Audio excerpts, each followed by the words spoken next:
This video is a roundup of my top 10 sim racing short videos from recent months. In around July of 2024, I began a serious campaign of regularly creating short form videos. YouTube Shorts, Instagram Reels, TikToks, etc. These typically take an hour each to do, give or take, but they have gone down a treat, and doing them is helping me get through that mental no man's land that exists between the big long form videos. So it's been an overall good in my eyes.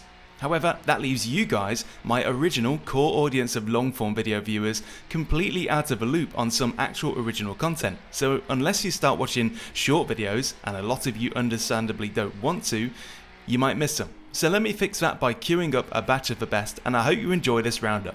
If you do, I'll bring them to you regularly. If you understand this, you'll truly be a rain master. Here's a superb example of how a wet track completely rewrites the rules of racing.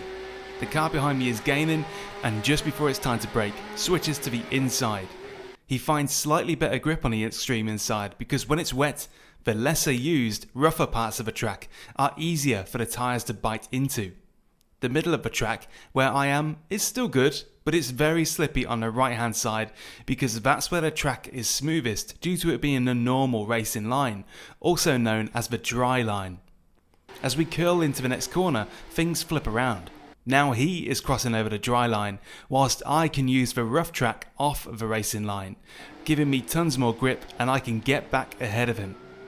When we exit that sharp right turn, now I'm back on the slippery line and he's on the rough line. I get a tiny bit of wheel spin, whereas he doesn't, and now he's getting close. If this was a dry track, this is close enough to make a dive for the inside, but it's not. I drive all the way over to the outer edge of the corner where the track is rough and grippy, well off the normal racing line, whereas he is forced to sit on the inside of the corner, smack bang on that slippery dry line. The line I took would be tons slower in the dry, but in the wet it's absolutely viable and lets me power out of the corner and get back in front.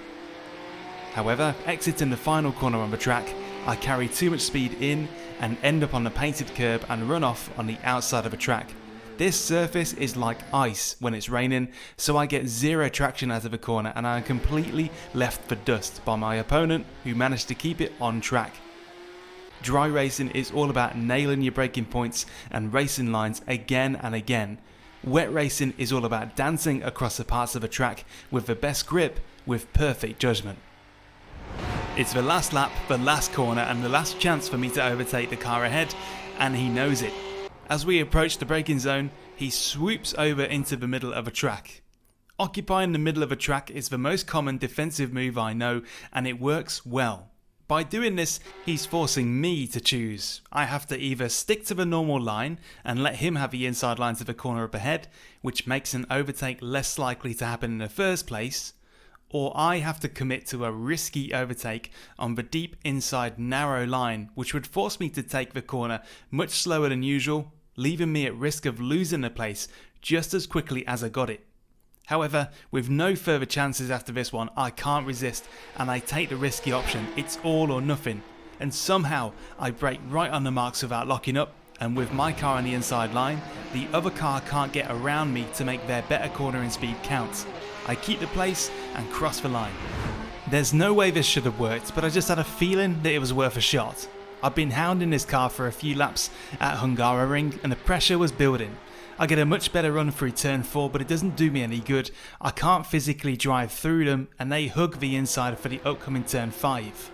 Feeling gutsy, I try slinging it around the outside. Somehow the car holds, only just though, properly on the edge in the middle, but with the other car forced to keep their speed down to hug the inside, and me getting a better than expected run around the outer edge, it brings us to the exit of the turn with that overlap still there.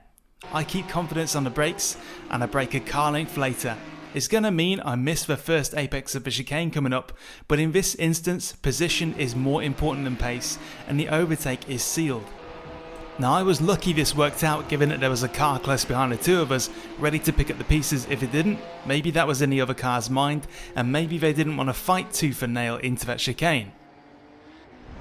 Here's one of the most basic defensive principles everyone should know. Defending your position is all about making an overtake riskier for the following car whilst not destroying your own speed and momentum in the process. Here I've messed up Stowe Corner at Silverstone and the car behind might now see a chance to overtake on the inside at the next corner. I definitely would be thinking about it if I was in his shoes. So I use one of the most sensible and common defensive moves everyone should learn. I move to the middle of the track.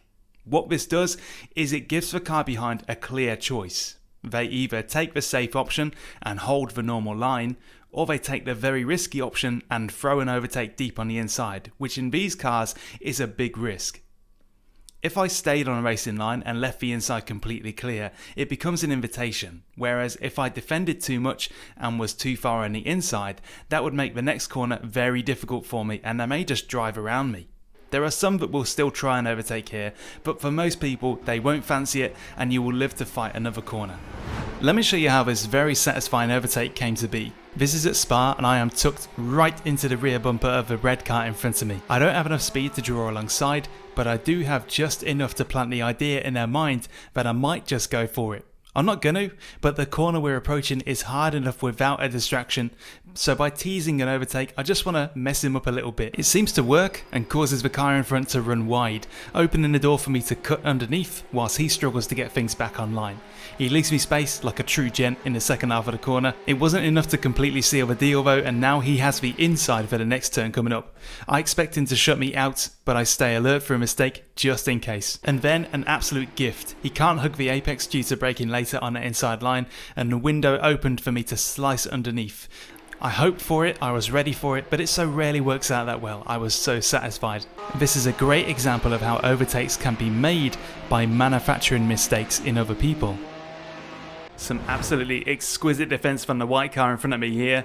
I get a quick run on him coming out of his corner on Hungaroring, but as I draw alongside, he squeezes me over to the inside of the track, making it more difficult for me to outbrake him. As a result, we go side by side through this tight 90 right. Leading up to the next turn, once again we're side by side. He's got the inside line, but he overshoots a little bit under braking and goes wide, opens the door for me, and I tuck into that gap, but he salvages this with good traction out of the turn and maintains the inside line for the final corner. And I do a late apex to try and cut back on him and get a better run on him onto the final straight, and that seems to work. I'm tucked right behind him now into that slipstream, and knowing this, he moves all the way over to the inside of the track to cover off that line, and then he shepherds and shuffles me over to the far outside of the track, giving him more space and taking away the disadvantage of holding that inside line. I try to beat him under the brakes, but it's not happening. He's held his position after an onslaught of attacks from me. What a great defense from this guy. The beautiful thing about racing other people is that there is an attack for every defense. Here I've got the slipstream of the car ahead, but as it becomes clear that I'm going to draw alongside, he moves all the way over to cover the deep inside and stopping me from getting that inside line. However, this leaves him open to being contained on the inside, and it doesn't take a lot to do this. The Lambo driver will be watching what I do here, so instead of moving back over to the racing line, which will give him lots of space to move back over, I hover in the middle, just for a second or two. This delays him from moving back to the middle, and the heavy braking zone we're coming up on is fast approaching, so time is running out for him to do that.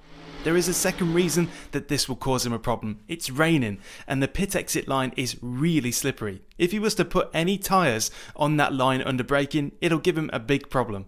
Given the rain and given that the pit line can be deadly, he's forced to play it safe and hold the deep inside line whilst I'm free to move back over to the normal line. As I brake, I'm trying to see if a Lambo will do one of two things given the tricky situation he's now in. Either he'll brake early and hold the apex, which will be really slow, or he'll overshoot and I can cut underneath. As it turns out, he overshot the corner and I could slice under and take the place. And remember that if you watched that and thought it seemed avoidable by the defending car, keep in mind that it all happens quickly, and unlike AI, people can't make instant, omnipotent, perfect decisions. That flaw of ours is what makes racing interesting. The reason that front tyre lockups are so difficult to get out of, the reason they seem to go on forever, is because in order to cure them, you have to release the brakes a lot more than you'd think. That's something your mind does not want you to do when you're running out of track and the corner apex is waving at you as you sail on past. When you suffer a front tyre lockup, here's what's happening. Imagine the blue line is the amount of grip the front tyres have whilst they're rolling, and the red line is the amount of braking force you're putting through them.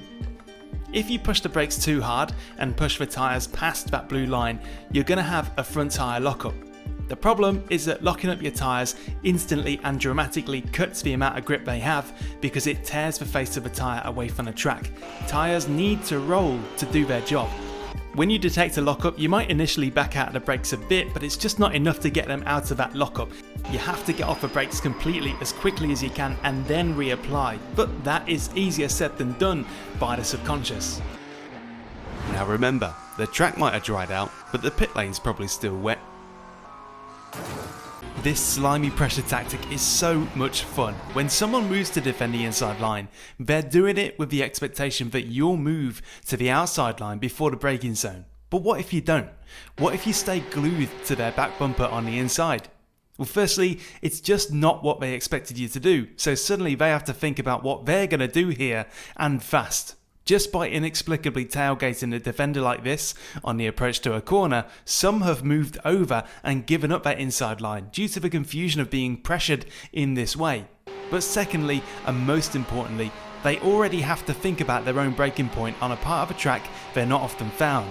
But they also now have to worry about whether you're going to hit yours. Because if you don't, you'll crash into the back of them, and the threat of that happening will divide their attention at the worst possible time. If they're watching you more than they're watching themselves, that can cause a mistake.